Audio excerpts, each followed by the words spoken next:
Hallelujah. प्रभु के नाम की स्तुति हो। फिर से एक बार आपके साथ मिलने का उसने मौका दिया। इसलिए अभी हमारी सीरीज चल रही है कि बाइबल थ्रू कैरेक्टर्स, मतलब परमेश्वर के वचन का अभ्यास चरित्रों के द्वारा। तो आज हम 5वें चरित्र पे आ रहे हैं जिसका नाम है नूह। आज हम नूह के विषय में, इंग्लिश में नोहा कहते हैं और हिंदी में नूह कहते हैं, उसके विषय में आज हम देखेंगे। तो शुरू करने से पहले एक दो मैं वचन पढ़ूंगा और वो वचनों के द्वारा हम आगे चलेंगे और देखेंगे। हालेलुया। प्रारंभ की किताब 6वां अध्याय और 5वां वचन। यहोवा ने देखा कि मनुष्यों की बुराई बढ़ गई और उनके मन के विचार में जो कुछ उत्पन्न होता है वह निरंतर बुरा ही होता है। और प्रारंभ की किताब 6वां अध्याय 8 और 9 वचन। परंतु यहोवा के अनुग्रह की दृष्टि नूह पर बनी रही। नूह धर्मी पुरुष और अपने समय के लोगों में खरा था और नूह परमेश्वर के साथ साथ चलता था। और 2 पतरस 2:5। प्राचीन युग में संसार को भी उसने न छोड़ा, वरन भक्तिहीन संसार पर महाप्रलय भेजा, पर धर्म के प्रचारक नूह समेत 8 व्यक्तियों का बचाव किया। हालेलुया। अभी हम देखेंगे कि कौन है ये नूह। नूह ये आदम से 10वीं पीढ़ी में पैदा हुआ व्यक्ति है, आदमी है, पहली बात। और ये मथुशला जो सबसे ज्यादा जिंदा रहा 969 ईयर्स, उसके बेटे का बेटा ये पोता है। और बाइबल में कहा है कि नूह के विषय में परमेश्वर की नजरों में उसने कृपा पाई, वो धर्मी और खरा पुरुष था। हालेलुया। अभी हम थोड़ा गहराई में जाकर देखते हैं। नूह के समय पर बाइबल में कहा गया है, जैसा अभी हमने पढ़ा, कि मनुष्य के मन में उत्पन्न होने वाले विचार लगातार बुरे थे। जो कुछ कल्पनाएं उसके मन में आती थी वो बुरी थी और परमेश्वर को ये चीज अच्छी नहीं लगी। परमेश्वर ने देखा कि उनकी बुराई निरंतर बढ़ते ही जा रही, विचार गलत निरंतर बढ़ते जा रहे। इसलिए परमेश्वर को यह बात का पछतावा हो गया कि मैंने मनुष्य को क्यों उत्पन्न किया।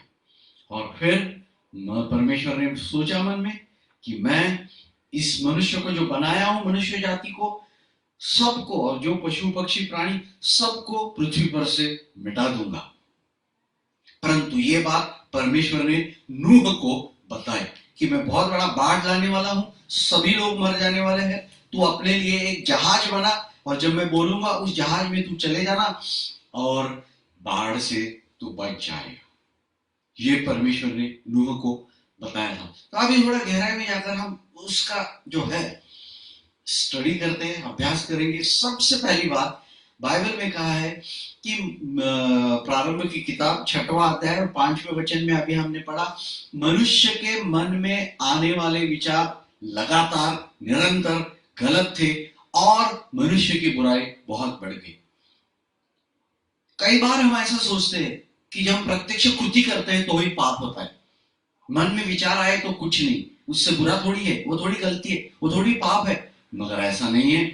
यहाँ पर स्पष्ट रीति से कहा गया, परमेश्वर इसलिए गुस्सा हो गया, इसलिए नाराज हो गया कि मनुष्य के मन की कल्पनाएं निरंतर लगातार, एक विचार गया दूसरा विचार आया, एक कल्पना गई दूसरी कल्पना गलत थी। इसलिए परमेश्वर गुस्से में आया और मनुष्य की बुराई बढ़ गई थी। बड़ी महत्वपूर्ण बात है। बाइबल में कहा गया है नीति वचन 23:7 में, as a man thinks in his heart so is he. मनुष्य अपने मन में जैसे विचार करता है वैसा वो है। इसीलिए भजन संहिता रचने वाला भजन संहिता 19:14 में कहता है कि मेरे मन के विचार और जो मैं मनन कर रहा हूं, let the words of my mouth and the meditation of my heart let it be acceptable in Dai site. तेरी नजरों में ये मंजूर हो जाए। तो पहली बात, नूह के मन के विचार, कल्पनाएं अच्छी थी, इसलिए वो नाश नहीं हुआ। पॉइंट नंबर 1, क्या? नूह के मन के विचार, नूह की कल्पनाएं, नूह के मन में उत्पन्न होने वाले विचार अन्य लोगों जैसे नहीं थे। वो विचार अच्छे थे, इसलिए परमेश्वर ने उसका नाश नहीं किया, वो बच गया। दूसरी बात है कि उसने परमेश्वर की नजरों में अनुग्रह प्राप्त किया था, कृपा प्राप्त की थी। उसका अर्थ वो नम्र था। 1 पीटर 5:5 में, 1 पतरस 5:5 में ऐसा कहा गया है, परमेश्वर अपना अनुग्रह नम्र लोगों को देता है। तो ये पहला व्यक्ति है जिसने परमेश्वर की नजरों में अनुग्रह प्राप्त किया, और दूसरा व्यक्ति है जो परमेश्वर के साथ साथ चला। और बाइबल में कहा है ये खरा आदमी था, धार्मिक था, परमेश्वर से डर के चलने वाला, सच्चाई के रास्ते में चलने वाला आदमी था। हालेलुया। नूह के विषय में अनुग्रह और कृपा प्राप्त करने वाला पहला मनुष्य, परमेश्वर के साथ साथ चलने वाला दूसरा मनुष्य, धार्मिक आदमी था, सच्चाई का आदमी था और खरा आदमी था। ये उसके विषय में कहा गया है। खरा पुरुष और धर्मी पुरुष उसको कहा गया है। और बाइबल में कहा गया है कि परमेश्वर के ऊपर नूह विश्वास रखता था और जो परमेश्वर कहता है वैसे ही वो करता था। हालेलुया। तो नूह की स्वभाव विशेषता है कि हम याद रखेंगे। फिर हम आगे चलेंगे। पॉइंट नंबर 3, बाइबल में उसको अभी मैंने पढ़ा जैसे 2 पतरस 2:5 में कि उसको धार्मिकता का प्रचारक कहा गया है। एक बहुत बड़ी बात है इसमें, नूह ने धार्मिकता का प्रचार किया। उस समय में लोग बहुत बुरे थे, बहुत बुराई बढ़ गई थी, लोगों के मन के विचार गलत थे। उस समय नूह ने 120 साल तक प्रचार किया और कोई भी व्यक्ति परमेश्वर के पास नहीं आए, बल्कि लोग उसकी मजाक उड़ाते थे और किसी ने उसकी तरफ ध्यान नहीं दिया। तो उसका अर्थ यह है, हम ये समझते हैं तीसरे पॉइंट से, कई लोग प्रचार करते हैं। प्रचार करना बड़ी महत्वपूर्ण बात नहीं, इस ठीक से सुनिएगा। नूह की टेस्टिमनी क्या थी? खरा आदमी था, धार्मिक आदमी था, और क्या किया? धार्मिकता का प्रचार किया। ही प्रैक्टिस्ड व्हाट ही प्रीच्ड। सबसे बड़ी बात है, खुद उसने वही चीज अपने जीवन में आज्ञा पालन की जिसका उसने प्रचार किया। अगर आप सिर्फ प्रचार करोगे और अपने जीवन में वो बात आज्ञा पालन नहीं करोगे तो फिर उसका कुछ फायदा नहीं। आप समझ रहे हैं इस बात को? ही प्रैक्टिस्ड व्हाट ही प्रीच्ड। वही चीज उसने की जिसका प्रचार किया, अपने जीवन में उसने आज्ञा पालन किया। तो इसको हम भूले नहीं कि नूह धर्म का प्रचारक था और 120 साल तक प्रचार किया। आज भी अगर आप संसार में देखेंगे, जैसे अंत के दिन है, जैसे नूह के दिन में लोग खाते थे, पीते थे, शादी कर देते थे, वैसे आजकल के दिन है। बाहर जाके देखो, व्यभिचार, अशुद्धता, बलात्कार, हिंसा, अस्ताव्यस्तपना, सब जगह गड़बड़ है। इस समय हम क्या सीखते हैं नूह से? हमें धार्मिकता का प्रचार करना चाहिए और साथ ही साथ हमारा जीवन धार्मिक बनाना चाहिए। तीसरा पॉइंट मैंने आपको बताया। चौथा पॉइंट पे अभी हम जाते हैं कि नूह ने परमेश्वर ने जैसा बताया था वैसे जहाज बनाया। परमेश्वर ने कहा कि मैं सबका नाश करने वाला हूं, तो अपने लिए जहाज बना जैसा परमेश्वर ने बनाया।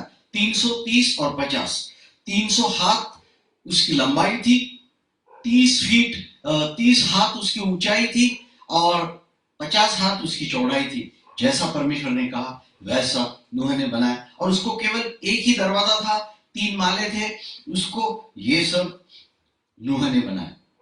बाइबल में ऐसा कहीं कहा नहीं गया जैसे इब्राहिम के विषय में कहा गया कि इब्राहिम बहुत धनी आदमी था, अमीर आदमी था। नूह के विषय में ऐसा नहीं कहा गया। नूह एक साधारण आदमी, तुम्हारे हमारे जैसा साधारण आदमी था। और एक साधारण आदमी को इतना बड़ा जहाज बनाना साधारण बात है क्या?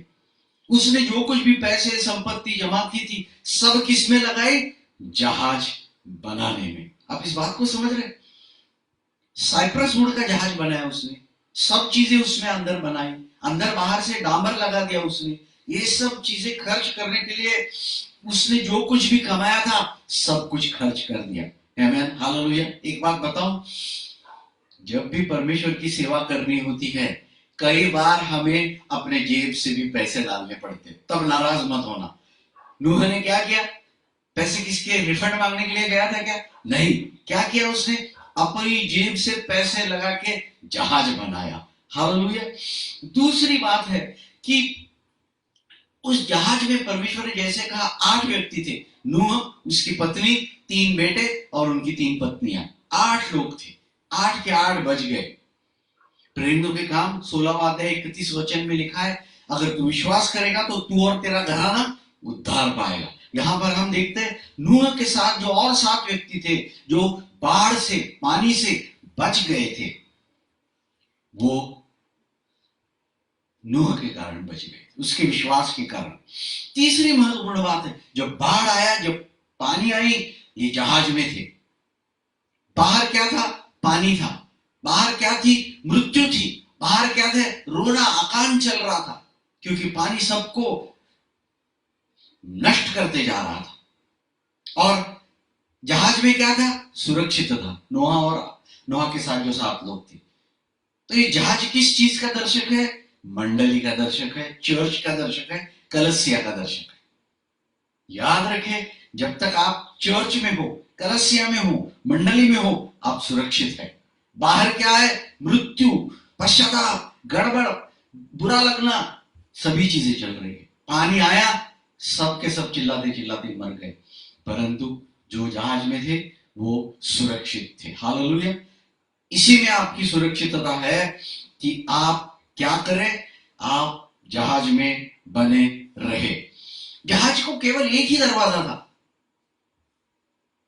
याद है यूहन्ना की किताब 10वां अध्याय और 9वें वचन में यीशु कहता है, द्वार मैं ही हूं। उसका अर्थ उद्धार का द्वार या दरवाजा केवल प्रभु यीशु मसीह है।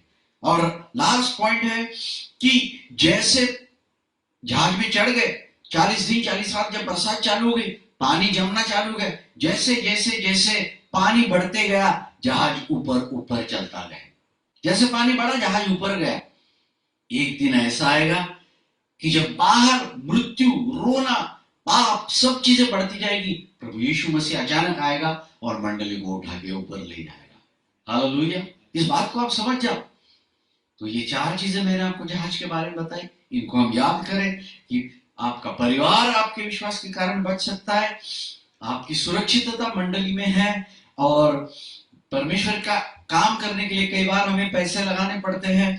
और चौथी बात है, जैसा पानी बढ़ता गया, जहाज भी ऊपर चलता गया, वैसे यीशु मसीह मंडली को आके एक दिन लेके गया जाएगा। और चौथी बात है, जहाज को एक ही दरवाजा था। अभी हम चौथे पॉइंट पे चलते हैं, बाढ़ के विषय में। परमेश्वर ने सारे संसार का न्याय किया। 40 दिन और 40 रात बाइबल में कहा है, ऊपर के झरने और नीचे के झरने खुल गए, पानी पानी पानी पानी, 40 दिन सब जगह पानी हो गए। और वो शुरुआत होने से पहले परमेश्वर ने नूह को कहा, जहाज में जा और दरवाजा बंद कर ले। ऑफ कोर्स जो प्राणी वाणी थे वो सब अंदर लेके हो गया। और उसके बाद आप जानते हैं नूह कितना दिन जहाज में था? 1 साल और 17 दिन। अभी लॉकडाउन का पीरियड आया है, 2 महीने में लोग तंग हो गए, कौटुंबिक हिंसा बढ़ गई है, झगड़े, घटस्फोट, मारामारी, खून बढ़ गए, ऐसा सुनने में आया। आप सोच सकते हैं नोहा कितना दिन था? 1 साल 17 दिन लॉकडाउन में था, अंदर जहाज में। कभी उसके मुंह से कुरकुर, किटकिट, गड़बड़, झगड़ा, परमेश्वर के विरोध में कंप्लेंट कुछ भी नहीं है। कुछ सीख सकते हैं कि नहीं हम यहां से? शांति से परमेश्वर ने जो चीजें हमें दी है, उसके साथ परमेश्वर के विश्वास रख के हमें रहना चाहिए। परमेश्वर ने तो कहा था उसको कि बाढ़ आएगी, पर कब खत्म होगी ये परमेश्वर ने नहीं बताया। पर बाइबल में कहा गया है, जब वो जहाज में थे बाढ़ के समय, परमेश्वर ने नूह को याद किया था। तो ये सबसे बड़ी बात है कि वो विश्वास से 1 साल और 17 दिन बिना कुरकुर किए विश्वास से जहाज में रहा। और अंत में ये जहाज जो है 1 साल 17 दिन के बाद माउंट अरारत जिसको कहते हैं, अरारत का अर्थ है पवित्र भूमि, उसके ऊपर ये जहाज आया। मगर आने से पहले नूह ने 2 काम किए। पहले बार उसने क्या किया? एक कौवा भेजा और एक कबूतर भेजा। कौवा जो गया उधर उधर घूमते रहा, वापिस नहीं आया। कबूतर वापिस आया। दूसरे बार जब कबूतर भेजा तो वो वापिस आया, उसके मुंह में जलपाई के वृक्ष का पत्ता था। तीसरी बार जब भेजा, पलट के नहीं आया। तो ये कौवा किस चीज का दर्शक है? कौवा हमारे शरीर का दर्शक है। मरी हुई चीजों को खाना वापस आया नहीं मालिक के पास, वैसे ही रहेगा। पवित्र आत्मा जो है वो कबूतर को दर्शाता है। हालेलुया। तो इससे हम सीखते हैं कि फ्लड जो बाढ़ थी, बाढ़ में भी नूह ने परमेश्वर के विरुद्ध मन में कोई विचार नहीं लाया। पांचवी बात है कि जब नूह जहाज से उतर गया, जो पक्षी और जो प्राणी लाए थे उनका होम बलि नूह ने किया, और जैसे होम बलि किया उसका सुगंध जब परमेश्वर ने लिया, परमेश्वर प्रसन्न हो गया और परमेश्वर ने कहा कि अब से मनुष्य के कारण मैं प्राणी, पक्षी और जो भी पशु है सबका नाश कभी नहीं करूंगा। और परमेश्वर ने नूह के साथ एक वाचा बनाई, नूह के साथ वाचा बनाई। वो वाचा ये है कि अब से पृथ्वी का नाश मैं कभी भी पानी से नहीं करूंगा। अब समझ लो इस बात को। और ये जो परमेश्वर ने जो वाचा बनाई, उसने कहा इसका ये चिन्ह है कि मैं बादलों में धनुष्य रखूंगा, जब भी बादल आएंगे तुमको धनुष्य या इंद्रधनुष्य दिखेगा। कई बार आपने देखा भी होगा धनुष्य। कैसा है वो धनुष्य? ऐसा नहीं रहता है, वो हमेशा ऐसा रहता है। धनुष्य की जो मुंह रहता है परमेश्वर की तरफ रहता है। अगर आप बाण लगाएंगे, तीर लगाएंगे, मारेंगे तो किसकी तरफ जाएगा? वो परमेश्वर की तरफ जाएगा। हमारी तरफ आएगा? ऐसा उल्टा है क्या? नहीं। परमेश्वर का प्रेम दिखाता है। परमेश्वर ने आपके साथ एक वाचा बांधी है, मैं दोबारा कभी ऐसा नाश नहीं करूंगा। और कहीं वाचा टूट न जाए, वाचा टूटेगी तो धनुष्य जो है उसका मुंह परमेश्वर की तरफ है, तीर निकलेगा तो पहले परमेश्वर को लगेगा। परमेश्वर का प्रेम ये चीज में दिखता है। ये सब चीजों के बाद हम लास्ट में एक पॉइंट पे आते हैं। ये सब अच्छी चीजें मैंने आपको नूह के बारे में बताई। जेनेसिस 9 में लिखा है कि नूह ने द्राक्ष की बारी लगाई और उससे जो द्राक्ष अंगूर जो थे, अंगूर की बारी लगाने के बाद, द्राक्षों की लगाने के बाद उससे जो दारू बनाई, और नूह बहुत दारू पिया और अपने तंबू और अपने डेरे में नंगा गिर गए। बाइबल में कहा है ऐसा। इतना धार्मिक व्यक्ति, पूरी दुनिया संसार मिट गया, फिर भी अकेला बचने वाला आदमी दारू पी के अपने तंबू में नंगा गिर गया। इससे हम क्या सीखते हैं? देह पे कभी भरोसा मत रखना। बड़े बड़े हाँ हाँ मी मी बोलने वाले लोग भी क्या होते हैं? मैं बोलने वाले लोग गिर सकते हैं। हमेशा परमेश्वर के ऊपर भरोसा रखे, उसके भय में चलना। कभी मैंने बड़ी बड़ी चीजें की है, अभी इसको क्या है ये भी कर, कभी ऐसा मत अपने मन में बोलना। आमीन, हालेलुया। तो आज हम यहीं पे रुक जाएंगे। हमने नूह का जीवन देखा है। Just to recap the main point. सबसे पहली बात, मन के विचार बड़े खतरनाक होते हैं। नूह के मन के विचार अच्छे थे, बच गया। हमारे मन के विचार भी अच्छे होने चाहिए। पॉइंट नंबर 2, नूह ने खरा जीवन जिया और धार्मिकता का प्रचार किया। हमें भी धार्मिकता का जीवन पहले जीना चाहिए, बाद में प्रचार करना चाहिए। दूसरी बात। तीसरी बात, अंत के दिन तक नूह ने प्रचार किया। वैसे अभी अंत के दिन है, नूह ने 120 साल प्रचार किया। हमें भी बिना थके, बिना निराश हुए, लोगों ने कोई रिस्पॉन्स नहीं दिया, लोग बचे नहीं, फिर भी अंत के दिन है, खराब दिन है, बुराई के दिन है, हमें नूह के समान प्रचार करना चाहिए कि अब की बार पानी से नहीं बल्कि अग्नि से पृथ्वी का नाश होने वाला है। पॉइंट नंबर 4, कभी शरीर पे भरोसा मत रखो, कभी भी गिरने का चांस है। हमेशा पवित्र आत्मा के द्वारा शरीर के कामों को मारकर आत्मा में चलो। चौथी बात। और पांचवी बात, जहाज में आपकी सुरक्षितता है। जहाज किस चीज का दर्शक है? मंडली, कलीसिया, चर्च का। चर्च में रहेंगे सुरक्षित रहे, चर्च के बाहर है बोल नहीं सकते क्या हो। और अंत में जब प्रभु यीशु मसीह आने वाला है, अचानक चोर के नहीं, किसके लिए आने वाला है? मंडली या चर्च को उठा ले जाने वाला है। अगर आप चर्च में रहेंगे, यीशु के साथ स्वर्ग में जाएंगे। अगर चर्च में नहीं रहेंगे तो आपको बोलने की जरूरत नहीं, आप समझ रहे हैं कि आपका क्या हो सकता है। इसलिए चर्च में रहने में आपकी भलाई है। इन सब चीजों को केवल सुनने वाले नहीं बल्कि आचरण में लाने वाले हम बने, यही परमेश्वर से मेरी प्रार्थना है। आमीन। परमेश्वर आपको आशीष दे। The Lord bless you all.